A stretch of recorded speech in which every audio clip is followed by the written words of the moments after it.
Reece. Yeah. Who you with? Reece, why you hitting the hype bell so early? Because we got the same name. That's why already, man. You know it's going to be a lit interview right here, man. We got a guy with an incredible story. He's got a documentary. He's been on everybody's TV or movie screen.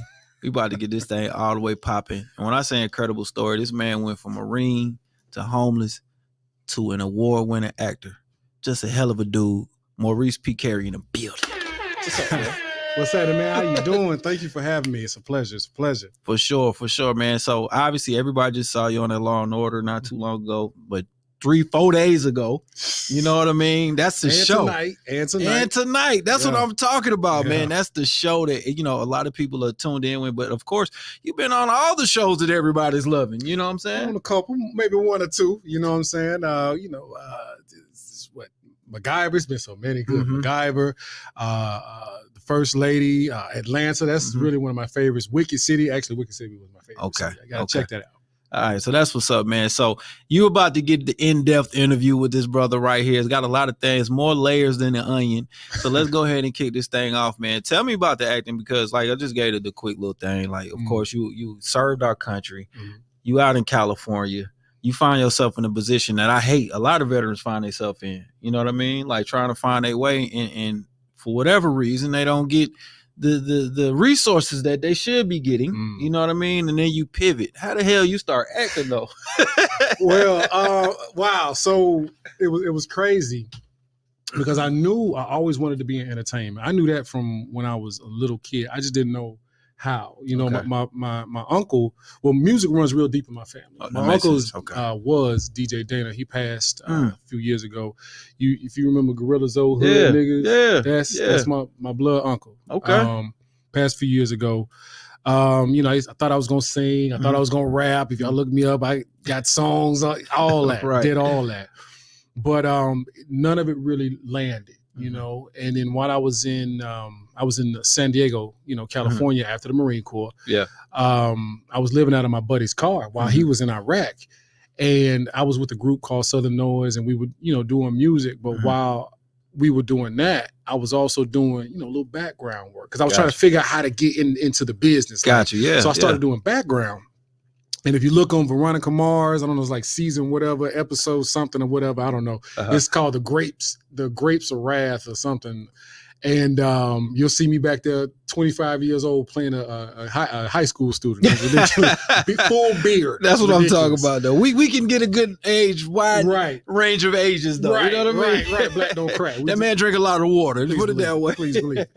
And so what ended up happening was like the acting bug hit me, but then also what hit me later on is when things got a little bit better was, you know, I had my daughter, I got married, had my daughter, so I had to, you know, pivot again and get her to a situation where I could pursue what I wanted to do again. And now I'm full force, full steam ahead. There we go. Going hard in the paint. There we go. And we see that, man. IMDb is out of this world. It looks like a receipt you get from IKEA. You know, you buy one thing at IKEA or CVS, and that receipt be 40,000 feet long. The CVS receipt. Right, man. You go on his IMDb, you see all those credits and the big productions and things like that, man. How dope is it to be able to look at your life and go, wow, I'm really doing this? You know, it's wild, man, looking back, because to look at, excuse me, that they gonna drink. They gonna ginseng drink. No, to look back at my life and look at where I started, you know, even as a kid and trying to figure out, you know, in Atlanta, trying to figure out what kind of little boy I wanted to be, and then trying to figure out what kind of young man or what kind of teenager, and then figuring out, okay, you know, I done been to jail one time. I done been to jail 2 times. Damn, I done been to jail 3 times. This crime stuff ain't working. It ain't working. Like, I'm not good at it. I'm not good at it. Right. I need to pivot. Yeah. You know, and deciding to get my life together. To go from that guy, the guy that was in high school and schooled out, he lame, we don't talk to him. You know, the gamer, I didn't ball, to be that guy. Yeah. And then to come up, you know, years later, and I'm looking like, wow, I'm working with Morgan Freeman. Wow, I'm working with Viola Davis. Wow, I'm working with Chris Maloney. You know, even now, I had to tell my daughter, I said, yeah, I used to throw grenades and shoot grenade launchers I used to shoot, guns for a living. Right. And now she'll never know me like that. So it astounds me regularly. Like, I done did a lot of stuff. I was a firefighter for a little while too. So it astounds me from time to time when I look back. And honestly, people have to remind me all the things that I've done. And that's like, damn, I did that too? Yeah. Damn. I feel you on that. I just refuse to sit down somewhere. He had about 40 hype bell moments. I'm just going to hit it right then. And then, you know what I'm saying? We're going to keep this thing strolling, man. That is incredible though, bro, to have those different, walks of life and then be able to come. And I'm sure a lot of those things fall into what you're doing now. Like you are tactically trained. So now you can play that for real. Exactly. We have a film coming out pretty soon. May 15th, called Chasing Rain, where I got an opportunity to use a lot of my tactical skills. I'm the lead in the film. And I got a chance to use a lot of my tactical skills from being in the Marine Corps and had an opportunity to pass that along to other cast members who weren't exactly sure how to move. Right. It's like, how to do what we do. And speaking of translation, like, because I've lived the life that I have where, there's been ups, downs, there's been love, there's been loss, there's been, the good, the bad. I'm able to bring those things into those characters and find a way to connect that character to something that genuinely happened in my life. And sometimes it takes a little bit of mental gymnastics, but it helps with those characters. It helps bring them life and make it more real for people. And one thing that I get complimented on is natural. Natural. And it's like, well, you just got to find a way to make it real to you. That's what's up, man. I know I watch some movies with my buddy, and he's definitely in the military. So sometimes he'll watch, he'll be like, we don't hold guns like that. We don't do that. We wouldn't jump over that like that. But you really bringing that to the forefront. Absolutely. And then to be able to help other people. I know that's incredible too. Absolutely. I'm also, I'm an acting coach. I help, young actors or even established actors here in Atlanta. I remember when I was first starting out, like in 2006, I got taken advantage of as far as like, I was getting an agent and the agent was charging me a monthly fee. So let's talk about that. Please this is a whole nother Please segment. it. If somebody wants to manage you, be an agent or represent you, you should not be paying them. No, please, you do not pay them anything up front. They get paid if you get paid. There you go. If they're not making, if they don't make you any money or, get money for you, then you don't pay them anything up front. So please, there's this one company, I'm not going to say their name, but there's this one company here in Atlanta that I genuinely loathe because they constantly advertise. And I look at the little post on Facebook, people be so excited. I got this audition with such and such. And I'm like, no, you don't. No, you don't. They got a sales pitch for you. And they want you to buy headshots and buy a package. And they prey on, you've been there. They prey on parents with kids because we can get your kid booked to Disney. Right there. No, they can't. No, they can't. That's not how it works. And then what they do is they have these kids and I hate doing background work. Yeah. Thinking that that's the move. Yeah. It's like for a long time I even thought background was like the way in. And for some people, they get lucky. Yeah. And it's like 1 in a million. Like, hey, you come here. Let me say this line real quick. Yep. And it's like, oh, I'm in. And actually that is a stepping stone. But the way that I did it, the long way, right? It was actually faster than trying to go through background. So going to these agencies saying, we'll do this for you, we'll do that if you just pay us, buy our headshots, take our classes, pay us $1,000 or $8,000 up front. Don't do that. No, please don't. Hit me on Instagram. I got you. Hit me on Instagram. You ain't got to pay me nothing. Come holler at me. I'll get you situated. I ain't saying I'm a sign. I'm not an agent. What I'm saying is I'll keep you from wasting your money. There you go. That's Maurice P. Kerry giving y'all gold right there. Please. And this is a working actor. A man is, about his business, understands the industry. Now, I will say this, a good acting coach or a good acting class, studio, yes, definitely worth your weight to pay. You know what I mean? A personal acting coach, definitely. Shout out my boy Louis Stansel. Definitely good thing to do. Oh, but that's my guy. Yeah. Okay. Yeah. LS Studio. Shout out to them, man. I get his emails all the time. Yeah, that's my guy. So I would say that, but paying somebody to be a represent you, nah, that ain't it. You don't, they typically get anywhere after you get paid from a job. They typically get anywhere from 10, 15 20% if you're non-union, but if you're union, 10 to 15%, somewhere in between there, and that's it. Acting classes. There's 2 places in Atlanta that I personally recommend that I went to, but I also did some training in California and New York. Dope. So you gotta diversify your training. You know, what happens is we'll get into a class and we'll get comfortable.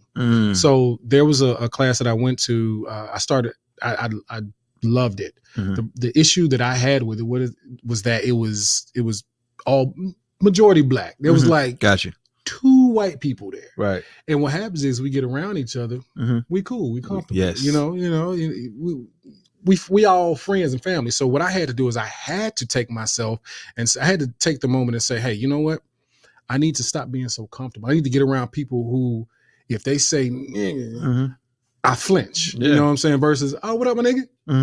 All right. Right. You know what I'm saying? But if it's a scene, it might cause for the flinch. I need to feel that real discomfort. I need to feel that. Yeah. You know what I'm saying? Or I need to be in a situation where I'm not expected to react in a black way. You know what I'm saying? So you just got to find a way to do things differently. That's all. Don't fall into the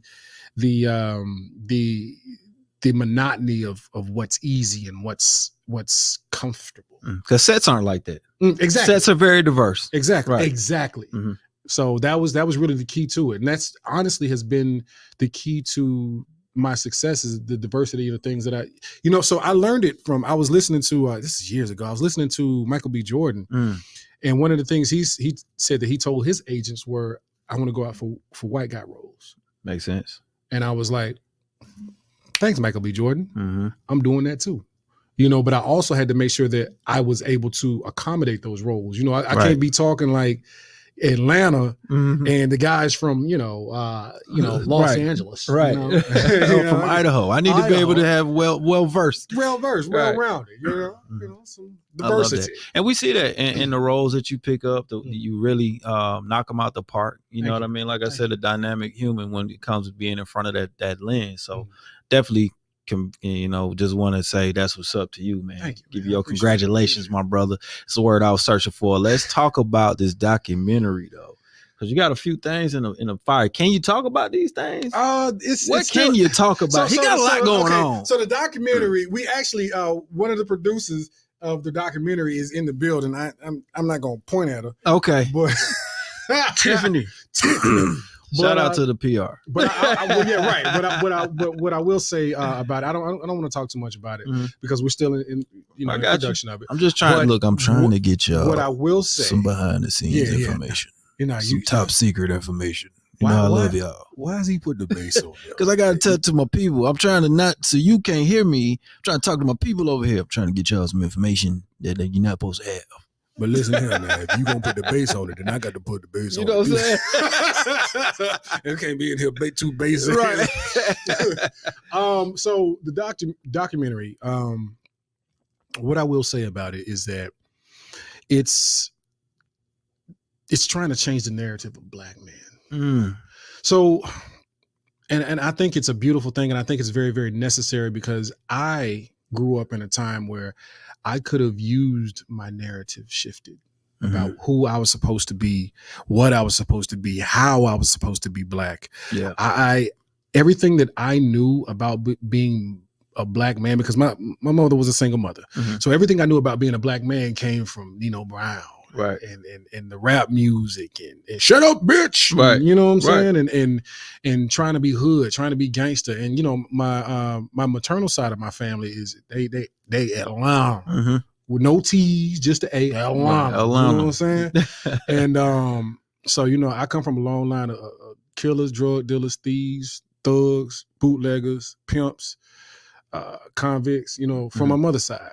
And I wanted so badly to be cool like that because I thought because of the stuff that I saw in media. It's real though, you can become a product of your environment or your reach will be as far as you can see it. And that's as far as I saw. That's it. So my mother had the foresight and the intelligence to keep me away from that. She knew I was different. I think I had been in the 3rd grade. And I was down there, I think it was Price Elementary School down off of Lakewood. We was living in Lakewood Village. Gotcha. So I had to been at least 5 or 6, Lakewood Village.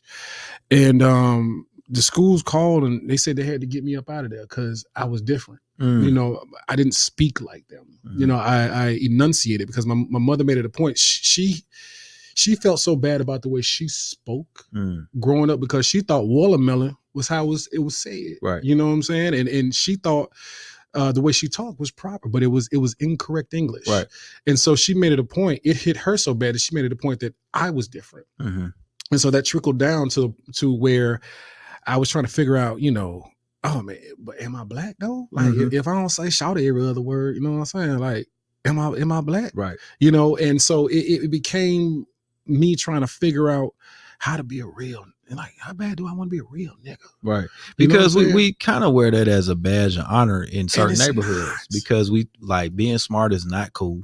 It's actually, it's frowned upon. Intelligence is frowned upon, but I think it's also a sign of weak. For it to be frowned upon it would have to be a sign of insecurity in the other person. Like, oh, you think you smart. I actually am. When it should be, hey, you're pretty smart.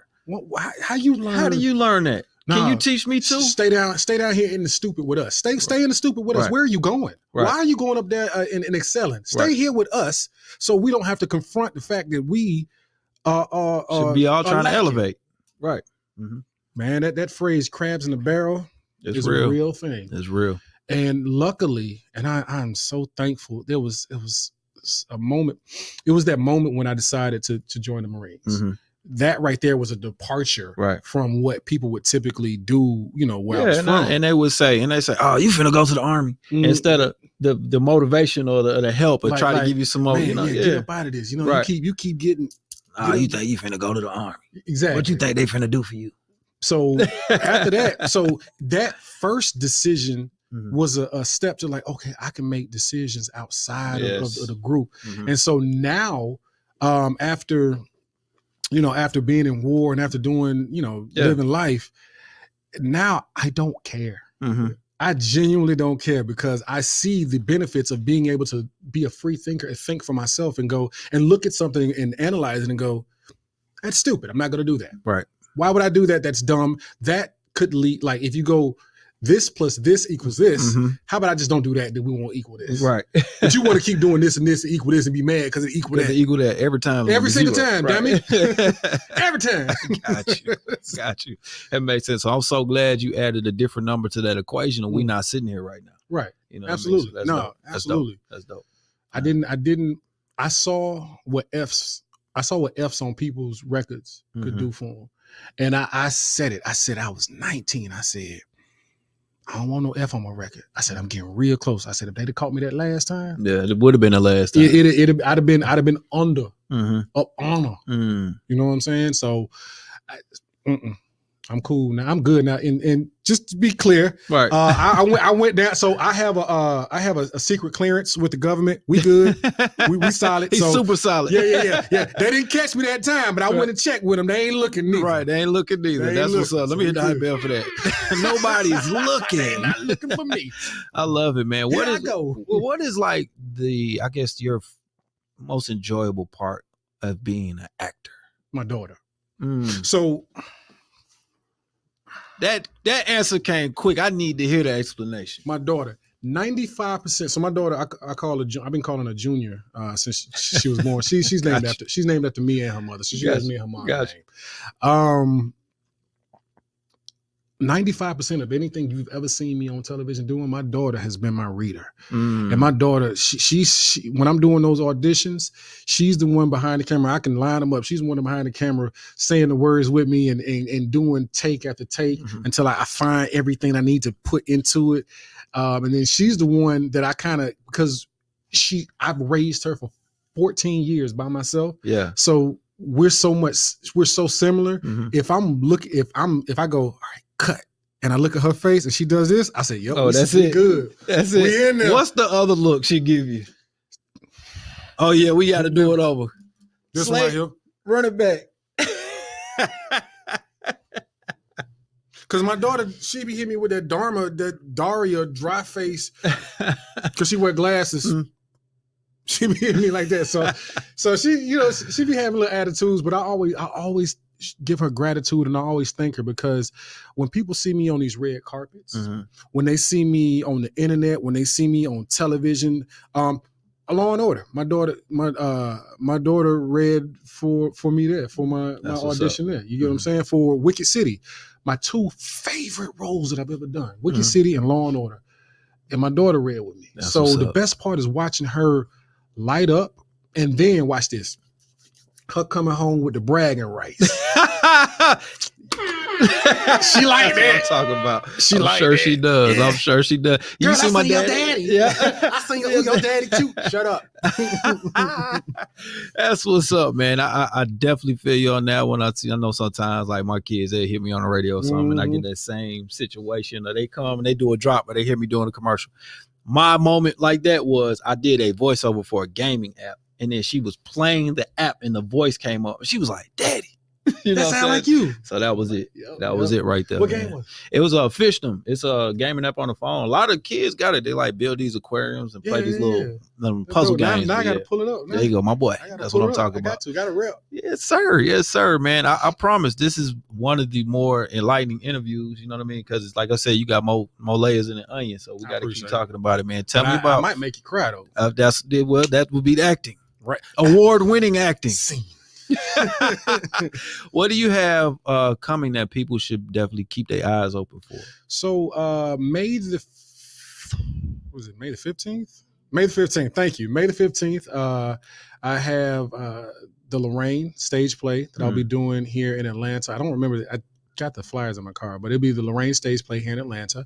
I'll be on Law and Order again tonight. That's it. Tune in. So this will be the conclusion of my character arc. I was on last week. I'll be on this week.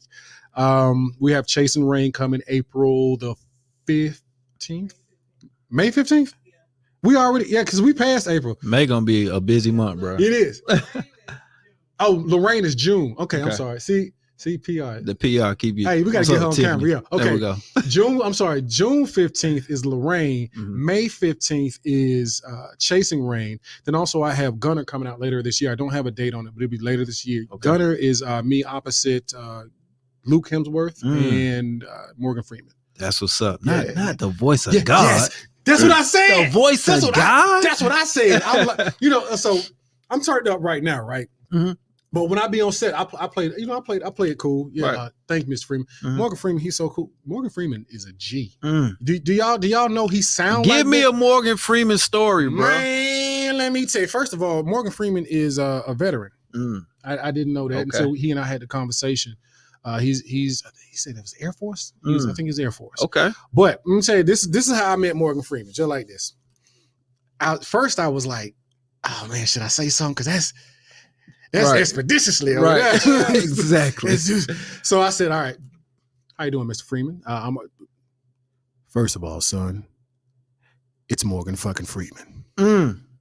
This is the first words you hear from Morgan Freeman in the voice of God. Imagine the Lord saying, it's Morgan fucking Freeman. Wake up. I love it. Wake your ass up. So and right then I said, oh, yes, sir, Mr. fucking Freeman. And I just kept going what I had to say. It was an honor just to watch Morgan Freeman work, to how effortlessly he flowed through his dialogue, and he was in character, and his mannerism. I was actually watching his mannerism because one of the things they say is that the great actors steal.